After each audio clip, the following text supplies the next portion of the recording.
ఎదురుగా గుండె నిలిపి స్వాతంత్ర శంఖారావాన్ని పూరించిన ఆంధ్రకేసరి టంగుటూరి ప్రకాశం పంతులు గారి పేరుతో వెలిసినటువంటి ఈ ప్రకాశం జిల్లాలో పాకల ప్రాంతంలో ఇక్కడ జరుగుతున్నటువంటి అద్భుతమైనటువంటి పాకల బీచ్ ఫెస్టివల్ కి ఇచ్చేసినటువంటి అందరికీ కూడా కళాకారులందరికీ కూడా సాదర స్వాగతం. గోదావరి హారతి చూసాం, కృష్ణ హారతి చూసాం, ఇవాళ సముద్రుడికి హారతి ఇచ్చేటువంటి అద్భుతమైనటువంటి కార్యక్రమాన్ని చూసే అవకాశం కల్పించిన ఈ ప్రాంత నాయకులందరికీ కూడా ప్రత్యేకమైన ధన్యవాదాలు తెలియజేస్తున్నాను. ఒక అద్భుతమైనటువంటి కార్యక్రమం. నేను ఇక్కడికి వచ్చే ముందు ఇంత పెద్దగా ఉంటుందని ఊహించలేదు. ఇవాళ రాష్ట్రం నలుమూలలా కూడా మనం అనేక ఉత్సవాలు నిర్వహించుకుంటా ఉన్నాం.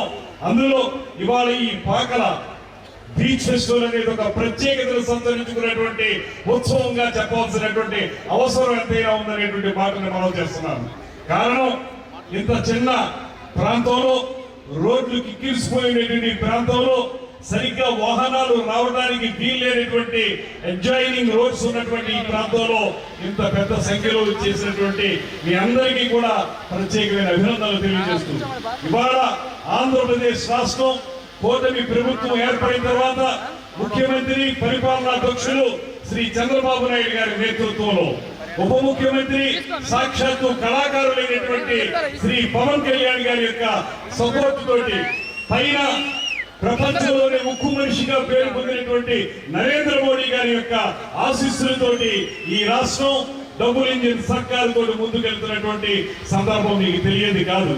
ఒక పక్కన సంక్షేమ కార్యక్రమాల్ని, మరో పక్కన అభివృద్ధి కార్యక్రమాల్ని రెండింటినీ కూడా సమపాళ్లలో రంగరించి ఈ రాష్ట్ర ప్రజల యొక్క సంక్షేమం, అభివృద్ధి నిరంతరం చూస్తున్నటువంటి ఈ కూటమి ప్రభుత్వం, మరో పక్కన ఈ రాష్ట్రానికి సంబంధించినటువంటి కళా సాంస్కృతిక వైభవం ఏదైతే ఉందో, ఇక్కడ ఉన్నటువంటి స్థానిక కళాకారుల యొక్క గొప్పతనం ఏదైతే ఉందో, అదే విధంగా మన తెలుగు కళాకారులు సినిమా రంగంలో కానీ నాటక రంగంలో కానీ ఉన్నటువంటి కళాకారుల యొక్క గొప్పతనం ఏదైతే ఉందో వాటన్నిటినీ కూడా విశ్వవ్యాప్తం చేయాలనేటువంటి ఆలోచనతో విశాఖ ఉత్సవం, విజయవాడ ఉత్సవం జరిగిన తర్వాత సత్యాగారు నాకు ఫోన్ చేసి మనం కూడా పాకల ఉత్సవం చేద్దాము, 14 శివరాత్రి కదా, ఆ రోజు ఎలా ఉందంటే దాని భక్తులు వస్తారు కదా అని చెప్పిన తర్వాత కలెక్టర్ గారితో మాట్లాడిన తర్వాత చేద్దామని ముందుకు వచ్చారు.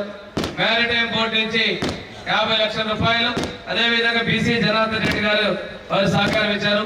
టూరిజం అండ్ కల్చర్ నుంచి మన లోకసాని బాలాజీ గారు బోర్డు చైర్మన్ గారు, అదేవిధంగా వాళ్ళ మినిస్టర్ కందుల దుర్గేష్ గారు కూడా టూరిజం డిపార్ట్మెంట్ నుంచి 50 లక్షల రూపాయలు సహకారం ఇచ్చారు ప్రైవేట్ మీడియా ద్వారా.